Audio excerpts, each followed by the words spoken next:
சேட்டனோட 274 மூணையும் ஒண்ணு ஒண்ணா அட்டெண்டன்ஸ் எடுத்துட்டு இருக்கும்போது 2 மட்டும் ரொம்பவும் வித்தியாசமா பிஹேவ் பண்ணிட்டு இருந்தது. எந்த மாரி அப்படின்னு கேட்டீங்கன்னா, சும்மா லுங்கிய மடிச்சு கட்டி ஆடுவோம் பாருங்க ஒரு ஆட்டம் அப்படின்ற மாரி இந்த 2 நிலவும் தன்ன போல ஆடிட்டு இருந்தது. இதுக்கு பேர் வந்துட்டு ஸ்பேஸ் டான்ஸ்ன்னு சொல்லுவாங்க. நான் அந்த கதைக்கு அப்புறம் வருவேன். இந்த நிலவு வந்துட்டு எப்ப கண்டுபிடிச்சாங்க அப்படின்னு பார்த்தீங்கன்னா, 1968 அப்போ நாசாவோட ஆஸ்ட்ரோனட்ஸ் வந்துட்டு பார்த்துட்டு இருந்திருக்காங்க.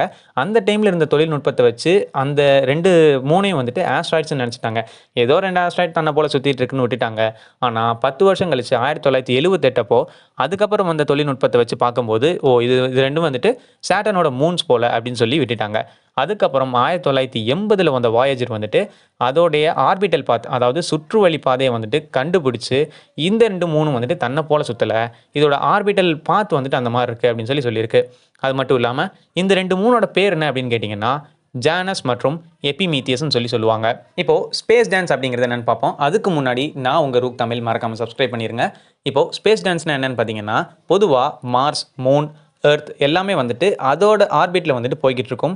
திடீர்னு அந்த ஆர்பிட்டல் ஏதோ ஒரு சேஞ்ச் நடந்து, அப்படியே அதோட டைரக்ஷன் வேற பக்கம் மாறிச்சுன்னா, இத ஸ்பேஸ் டான்ஸ்ன்னு சொல்லுவாங்க. இந்த மாரி தான் இந்த 2, 3 வந்துட்டு பண்ணிட்டு இருந்திருக்கு. பொதுவா ஜானஸ் வந்துட்டு இந்த சேட்டனோட பக்கத்துலயும், எபிமீதியஸ் வந்துட்டு சேட்டன விட்டு கொஞ்சம் தூரத்திலயும் வந்துட்டு சுத்திட்டு இருந்திருக்கு. இது 2த்துக்குமே ஒரே அளவுல தான் வந்துட்டு சுற்றுவட்ட பாதை. அதாவது கிட்டத்தட்ட 1,51,000 கிலோமீட்டர் தான் அந்த சிறுசுக்கும் சரி, இந்த பெருசுக்கும் சரி. ஆனா, இந்த 2க்குமான டிஸ்டன்ஸ் வந்து பார்த்தீங்கன்னா, ஒண்ணு வந்துட்டு முன்னாடி இருக்கும், இன்னொன்னு வந்துட்டு பின்னாடி இருக்கும். இந்த 2க்குமான டிஸ்டன்ஸ் வந்துட்டு 50 கிலோமீட்டர்ன்னு சொல்லுவாங்க. சரி, 2மே 50 கிலோமீட்டர் தூரம் தான் சொல்ற. அப்படின்னா 2மே மோதிக்காதான்னு கேட்டீங்கன்னா, அது 2மே 4 வருஷத்துக்கு ஒருக்கா மோதுற மாரி சான்சஸ் வந்துட்டு ஒவ்வொரு தடவையும் ஏற்பட்டுச்சு. ஆனா, இந்த 2மே வந்துட்டு மோதல. ஏன் மோதலன்னு கேட்டீங்கன்னா, இப்ப ஜானஸ் வந்துட்டு சேட்டர்ன் பக்கத்துலயும், எபிமீத்தியஸ் சேட்டர்ன விட்டு தூரமாவும் இருக்குன்னு வச்சுக்கோங்க.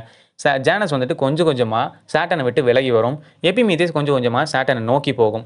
இப்படி 2மே போகும்போது ஒரு ஸ்பெசிஃபிக் பாயிண்ட்ல 2மே பார்த்துக்கும். ஆனா, பார்த்துக்கிறதுங்கிறது ஆப்போசிட் டைரக்ஷன்ல கிடையாது. ஒரே டைரக்ஷன்ல. எப்படி வந்துட்டு ஒரே சேம் லேன்ல 2 கார் பக்கத்துல பக்கத்துல போயிட்டு இருக்கோ, அந்த மாரி இருக்கும். இப்படி போய்க்கிட்டு இருக்கப்போ, எபிமீத்தியஸ் வெளியிலிருந்து வருது. அதே நேரத்தில ஜானஸ் உள்ளிருந்து வெளிய போகுது. இப்படி எபிமீத்தியஸ் வெளியிலிருந்து வரும்போது, ஜானஸ்க்கு கொஞ்சம் ஸ்பீட வந்துட்டு குடுத்துட்டு போயிரும். ஜானஸும் அதுகிட்ட இருக்க ஸ்பீட குடுத்துரும். இப்படித்தான் இந்த 2 நிலவும் வந்துட்டு மோதிக்காம தங்களுடைய பொசிஷன்ஸ வந்துட்டு மாத்திக்கும். என்னதான் சேட்டர்னுக்கு வந்துட்டு 274 மூன் இருந்தாலுமே, இந்த 2 மூன் தான் வந்துட்டு ரொம்பவும் வித்தியாசமான மூன். அதே நேரத்தில இந்த மூனோட சைஸ் என்ன அப்படின்னு பார்த்தீங்கன்னா, 30லிருந்து 50 கிலோமீட்டர் தான் இருக்கும். ரொம்பவும் சின்ன ஒரு மூன் அப்படின்னு சொல்றாங்க. ஸோ இந்த 2 மூனோட ஆர்பிட் பாத்துக்கு வந்துட்டு ஹார்ஸ் ஷூ ஆர்பிட்ன்னு சொல்லி பேர் வச்சிருக்காங்க. அதாவது குதிரை லாடம். இது பார்க்க வந்துட்டு குதிரை லாடம் மாரி சுத்திக்கிட்டு இருக்காது. ஆனா, அதோட வந்துட்டு இந்த ரொட்டேட்டிங் ஃப்ரேம பார்க்க குதிரை லாடம் இருக்கிறனால, இதுக்கு வந்துட்டு குதிரை லாடம் ஆர்பிட்ன்னு சொல்லி ஒரு பேரும் வச்சுட்டாங்க.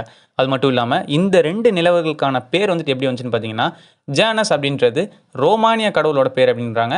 ப்ரொமீத்தியஸ் அப்படின்றது வந்துட்டு கிரேக்க கடவுளோட பேர் அப்படின்னு சொல்லியிருக்காங்க.